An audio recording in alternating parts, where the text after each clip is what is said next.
Hello, folks. I am Alan for today's news.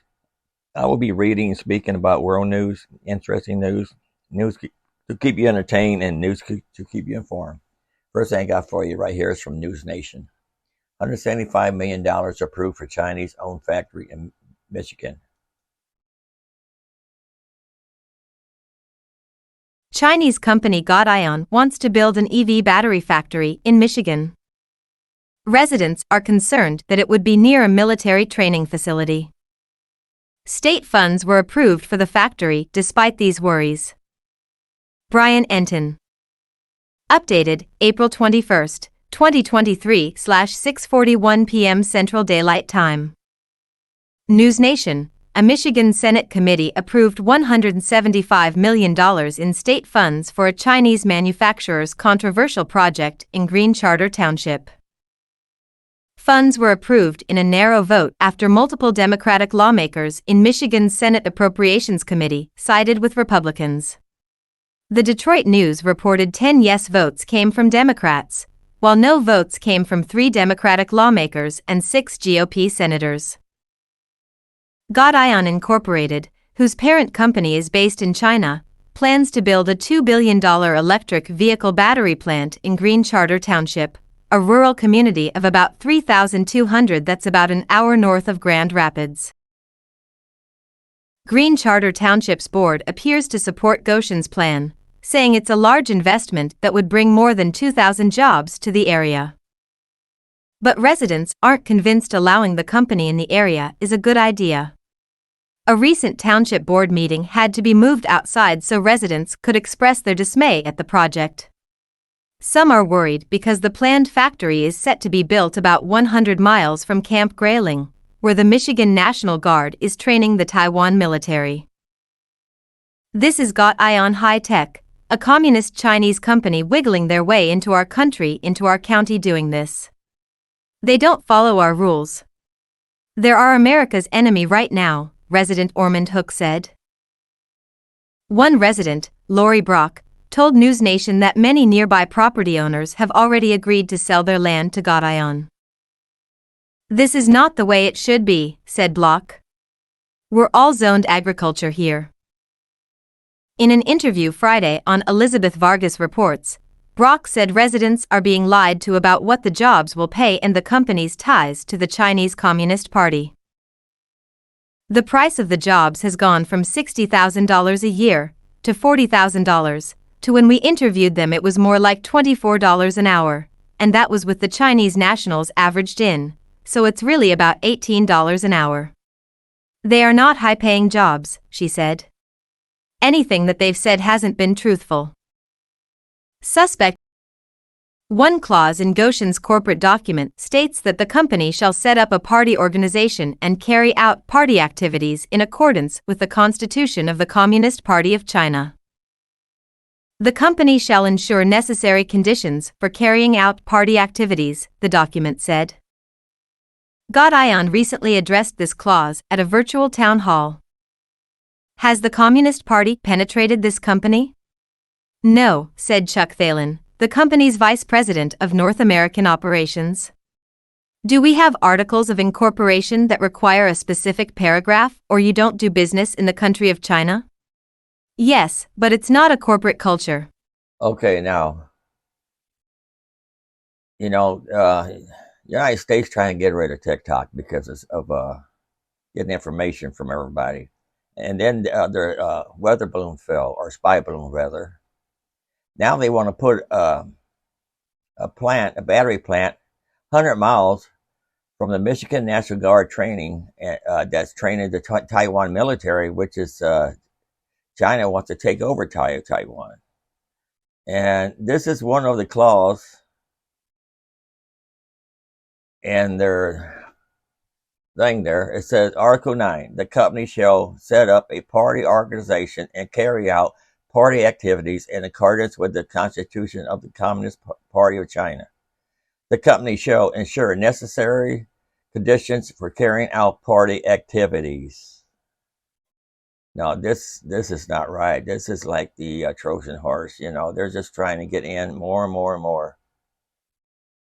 And this a video here if you want to watch it. All the links will be in my description box that I'll read to you. Anyway, let me go to the next one here. This is from ABC News. U.S. Embassy staff in Sudan successfully evacuated. The U.S. military completed an evacuation of the American embassy in war-torn Sudan, President Joe Biden said late Saturday evening. Biden confirmed the evacuation of U.S. government personnel from Khartoum under his orders and said the administration would continue to assist Americans in Sudan.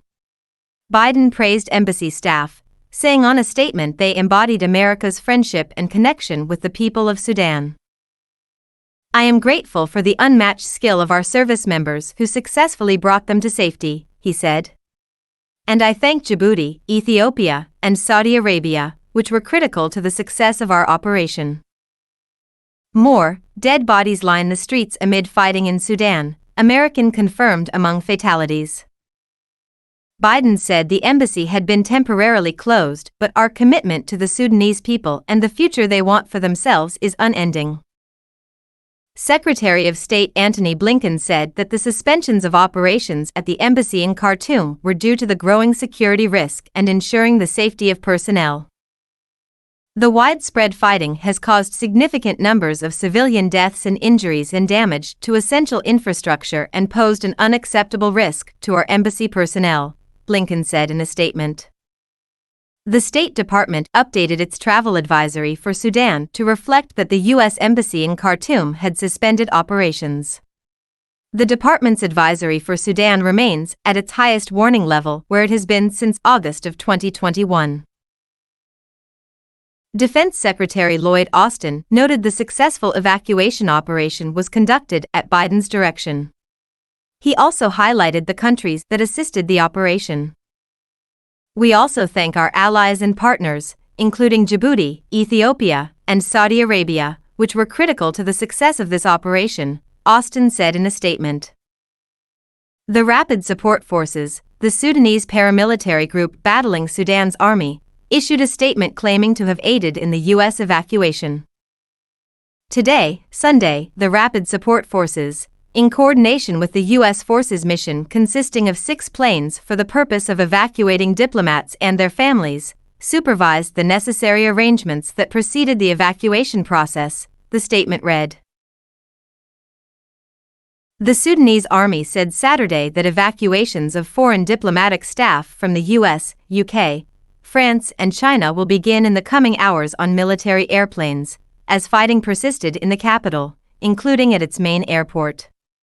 Their evacuation will be by air in military transport aircrafts belonging to their armed forces, the Army said.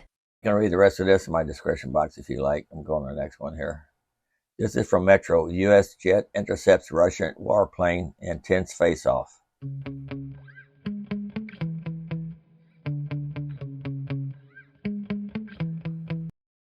U.S. jet intercepts Russian warplane, intense face-off. A Russian warplane is seen buzzing an American jet in terrifying scenes this week. Images show a Russian Su-35 maneuvered unprofessionally in coalition airspace over Syria.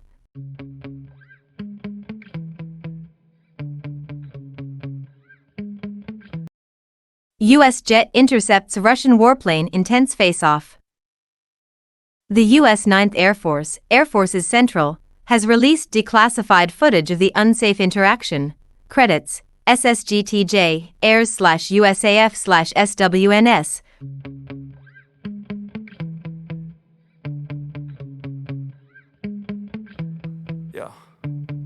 They explain, on April 18, 2023, U.S. Air Force fighter aircraft took off from air bases in the region and intercepted the Russian fighter, credits, SSGTJ, airs/USAF/SWNS. Read more.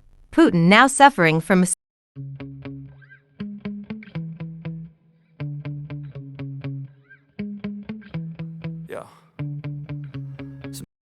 During the intercept, the Russian pilot maneuvered unprofessionally within 2,000 feet of U.S. aircraft, violating standing deconfliction protocols. And that's all I got on that one there. It wasn't too much. Next one here is from Radar Online. Hunter Biden heading to jail. Lawyers request to have first son locked up for not complying in child support case.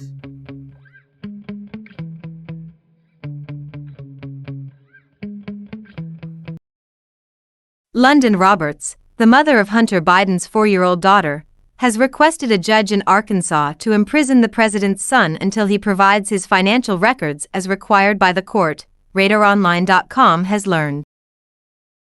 According to Roberts' attorneys, the 53-year-old has not produced a single item or word of discovery revolving around their child support lawsuit. The case waged by Roberts against Biden started after their 2017 fling that resulted in the birth of their daughter, Navy Joan Roberts. In the latest filing, Roberts' legal team insisted the recovering drug addict should be locked up at the Cleburne County Detention Center until he complies with a court order to hand over every piece of material related to the case.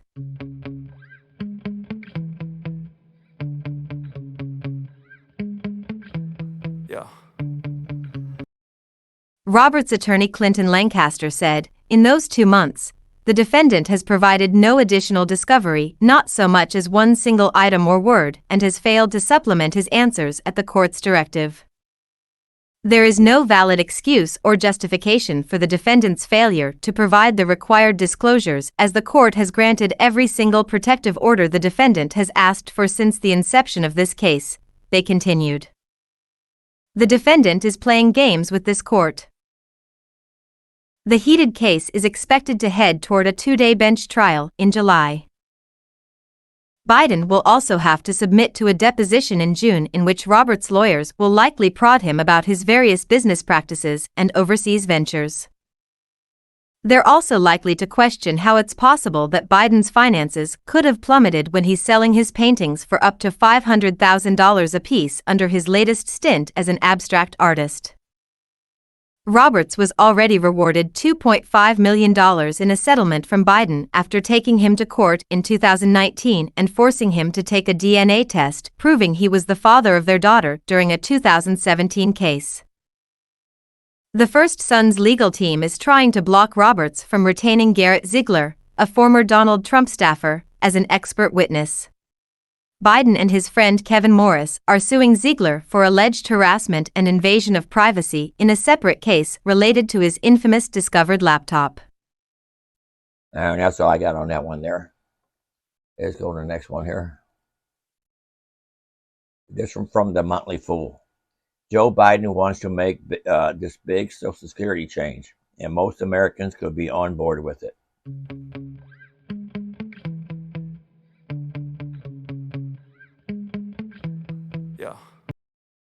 Social Security is in trouble.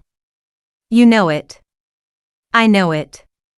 The program's trustees definitely know it, recently reporting that Social Security will become insolvent 1 year earlier than previously forecast. The president is also aware that something needs to be done to preserve Social Security. While his administration hasn't proposed major reforms to Social Security yet, Joe Biden wants to make a big Social Security change based on his previous statements. And there's reason to believe that most Americans could be on board with it. Biden's big change.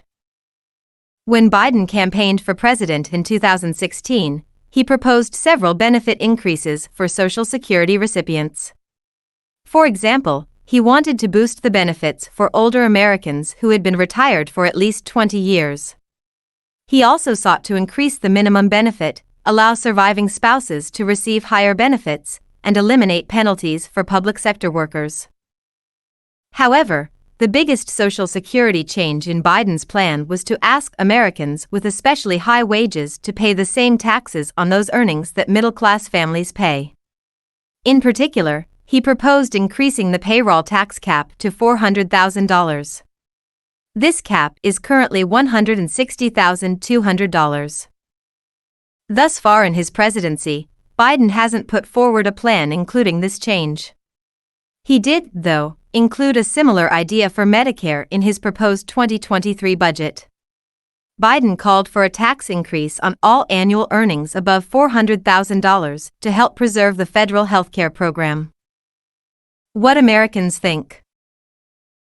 A poll conducted by the Associated Press NORC Center for Public Affairs Research last month appears to show that many Americans agree with the president's ideas. Although this poll didn't specifically ask about raising the Social Security payroll tax cap, the responses to other questions likely made the White House happy. For example, a whopping 79% of Americans polled oppose reducing Social Security benefits. 3/4 of those responding were against raising the full retirement age from 67 to 70. This aligns well with Biden's commitments to prevent any cuts to Social Security. When asked about increasing taxes on households making more than $400,000 to help pay for Medicare, 58% of Americans favored the idea, with another 19% on the fence. This doesn't necessarily mean that similar numbers of Americans would favor raising the payroll tax cap to $400,000 to help fund Social Security. However, it seems to bode well for the president's chances to gain public support should he move forward with the proposal. Another survey conducted by the University of Maryland's Program for Public Consultation, PPC, last year also looked good for Biden. The PPC survey found that 81% of respondents supported the proposal to apply payroll taxes to all income over $400,000 to fund Social Security. Importantly, the idea received bipartisan support, with 79% of Republicans and 88% of Democrats in favor. More changes needed. At least at this point, increasing the payroll tax cap appears to be one of the most likely reforms to help preserve Social Security's benefits. However, this proposal won't be enough on its own to ensure the program's solvency over the long term. Okay, there's more to read if you want to read more about it. I'm going to my next one now. But Biden is going to try to do more and more in people's favor the closer we get to be reelected, so he can get reelected. But Republicans are going to try to stop that. This is from Fox News. Biden administration preparing a major crackdown on power plants that fuel nation grid. The Biden administration is reportedly finalizing a proposal that would force fossil fuel-fired power plants to substantially curb emissions or utilize costly carbon capture technology. The proposal, which will soon be released by the Environmental Protection Agency, EPA, is expected to require coal and natural gas-fired power plants to cut or capture the vast majority of their carbon dioxide emissions by 2040, The New York Times reported on Saturday, citing officials briefed on a draft of the plan. The regulation, if finalized, would represent the first ever federal action curbing power plant emissions. EPA cannot comment because the proposals are currently under interagency review, EPA spokesperson Maria Michaelos told Fox News Digital in a statement. But we have been clear from the start that we will use all of our legally upheld tools, grounded in decades-old bipartisan laws, to address dangerous air pollution and protect the air our children breathe today and for generations to come, Michaelos said. Okay, there's more to read if you want to read the rest of it. I'm going to go to my next one now. This from 1945. Will Joe Biden take away your AR-15?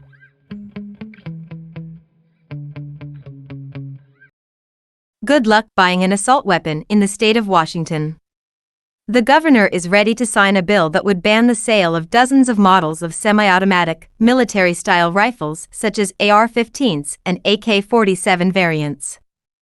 The measure passed the legislature April 19 and is now headed to Democrat Governor Jay Inslee's desk for certain signature. Around 50 different assault weapons will only be available to some members of the law enforcement community and the military in Washington. Gun enthusiasts are rushing to buy the rifles, their parts, and ammunition before the sales ban occurs.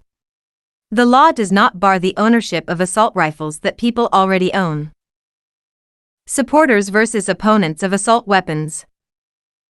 Proponents of military-style firearms say their purchase is a right under the Second Amendment and curtailing their use or banning their ownership is unconstitutional. Supporters of the legislation believe that this is the best way to prevent mass shootings, which have become progressively worse this year. Inslee believes lives will be saved due to the new law. Republican legislators in the state of Washington have already indicated they will sue and fight the measure in court. Okay, that may slow down mass shootings, but there'll still be mass killings, you know. There's ways of doing it without a gun. With bombs, plastic explosives, all kinds of stuff. Anyway, there's more to read if you want to read more about it. Guns don't kill, people kill. And people are going to keep killing. That's what I say. Let's go to the next one. This from 1945. Putin's nightmare comes true. Russia's war in Ukraine is falling apart.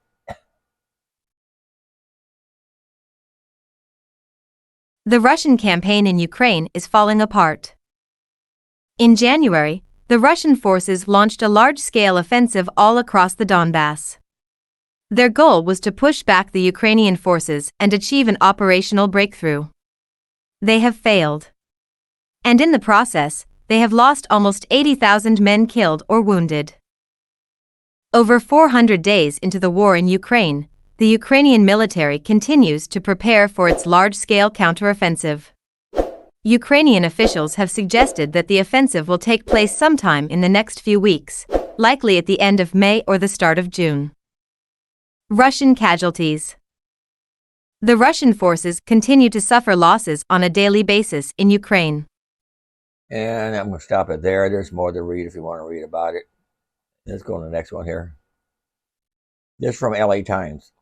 Commentary, I'm ready to trade in my electric car. Here's why.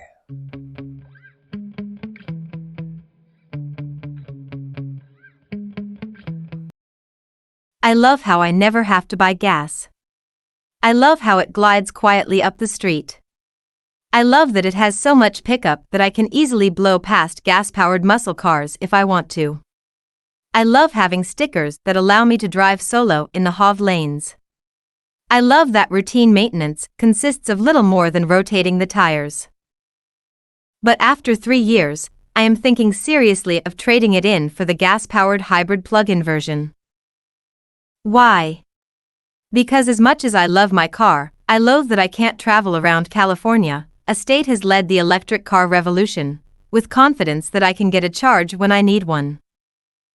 Yes, there are significantly more public charging stations than when I first got behind the wheel of my Kia Niro EV in January 2020. But there are also significantly more electric vehicles vying to use them, and still vast areas of the state without a single fast charger. Chargers are more reliable now, but still not quite good enough. In 2020, it felt like half the public chargers I tried to use weren't working. These days, I'll find only about a quarter are out. This jibes with the experience of researchers who checked public fast chargers at 181 charging stations in the Bay Area last year and found that about 23% weren't functional. Even with more chargers, they still aren't easy to find. I have an app that helps, but it only gives me a general location. Public charging stations are often tucked away in remote corners of parking lots or behind buildings with no helpful signage.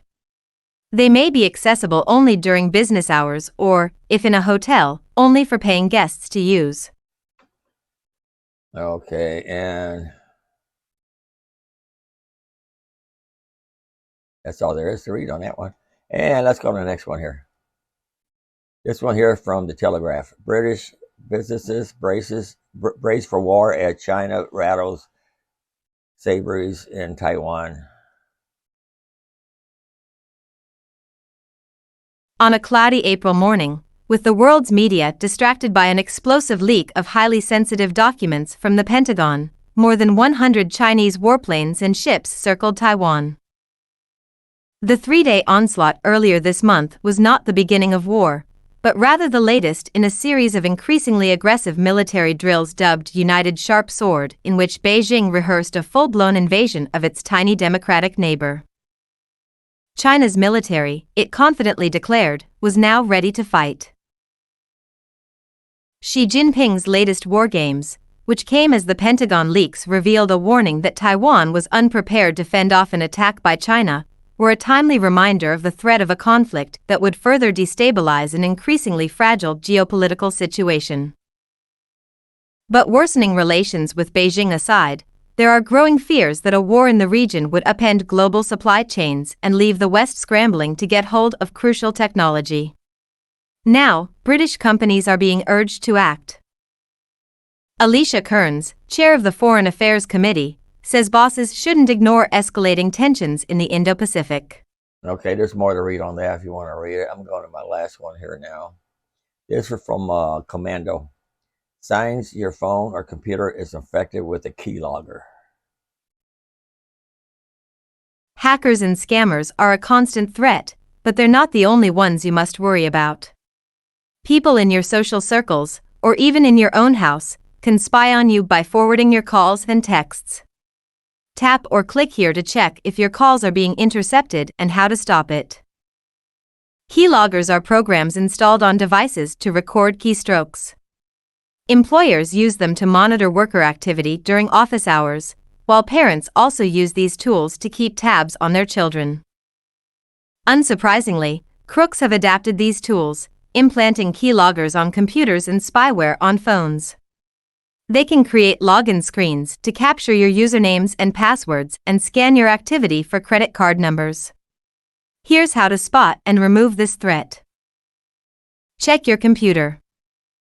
Keyloggers can be challenging to find, but not impossible. Most trustworthy antivirus programs automatically check for keyloggers, so it's crucial to have one protecting all of your devices. Also, ensure your operating system is updated regularly so you get security patches that help block these types of threats. However, since some keyloggers are constantly updated with new ways to outsmart detection, you may want to do some digging. You'll need to check your list of installed programs to do this. So, what are you looking for? Pretty much anything unfamiliar or suspicious. If you don't recognize the name of a program, do a Google search to find out what it is. Anything with the word keylogger in the title is a dead giveaway. Some other known keylogging programs to watch for include Danasoft, Refog, Spytek, Revealer, Artimax, WinSpy, and Spyrix. These are just some examples, and there are countless others out there. Here's how to find and remove installed programs for Mac and PC. Remove programs on a Mac. Go to your desktop and click Finder in the upper left and open a new Finder window. Select your Applications folder and review installed programs. You can group your applications by clicking the View option in the menu and then use Groups. This will help you weed through all of the apps on your computer. Checking programs on a PC. Go to your control panel as if you are going to uninstall a program. A simple way to do this is to type Control Panel in the search box found in the lower left corner of your PC. Next, select Programs and then uninstall a program. You will see a list of all programs that are installed on your computer. Uninstall any programs that raise suspicion. Related, online forums are grabbing your data, even if you don't hit Enter. Check your phone. You can detect a keylogger on your phone by examining the performance of your device. Is it running slowly? Is it running hot? Is your battery draining faster than usual? These are all signs that your phone may be infected by malware. If your phone's using excessive data, that's another sign that something suspicious is happening in the background. Look for surprises such as unexplained charges on your bill, pop-ups, and apps you didn't install. Remove apps from your iPhone. Touch and hold the app on the home screen, tap Remove App, then Delete App. You can also swipe left to access your app library, tap and hold an app, then tap Delete App. Remove apps from your Android phone. Open the Google Play Store app.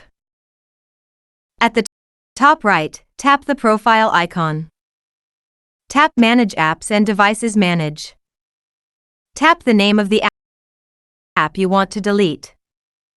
Tap Uninstall. Avoid the problem before it begins.